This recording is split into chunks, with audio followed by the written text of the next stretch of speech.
Élections législatives 2024. Élections législatives 2024. Sur la radio des Français dans le monde.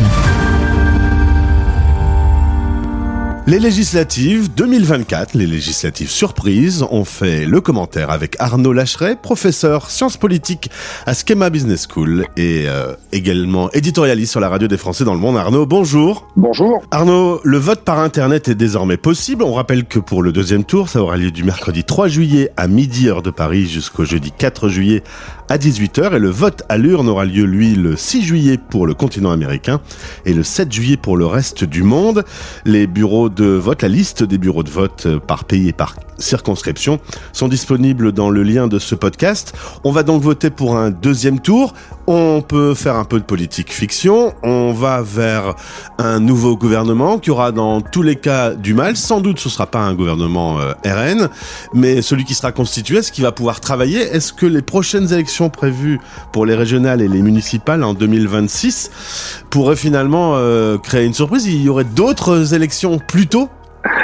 Ça va être compliqué parce que, en fait, le gouvernement qui va émerger de ces élections sera forcément un gouvernement hybride entre le centre de chez Macron, qui est plutôt un centre libéral. Macron s'est toujours défini lui-même comme un libéral, et une gauche qui peut aller jusqu'à LFI. Et même si elle n'intègre pas LFI, les écologistes, les communistes, etc., sont très loin d'être des libéraux. Autrement dit, on aura d'un côté des gens qui veulent réduire les impôts, une certaine rigueur budgétaire, et de l'autre côté, des gens qui ont fait énormément de promesses. Et de promesses qui sont coûteuses et de promesses sociales qui sont pas inintéressantes. Je ne juge absolument pas le fond, mais disons que gouverner ensemble, là, c'est vraiment l'alliance de la carpe et du lapin. Ce qui fait clairement que de l'autre côté, on aura un bloc très homogène de 200 à 220, comme je l'ai dit, députés RN, qui n'hésiteront pas, je pense, à déposer des motions de censure, à essayer de renverser le gouvernement, et sur des mesures qui pourraient être considérées comme très à gauche, une force d'appoint des LR, des quelques LR survivants, ou de quelques même macronistes de droite, il en restera encore, du Modem, etc., pourrait tout à fait renverser le gouvernement, d'autant plus que le risque de dissolution n'existe plus, puisqu'on ne peut, selon la Constitution française, dissoudre qu'une fois par an.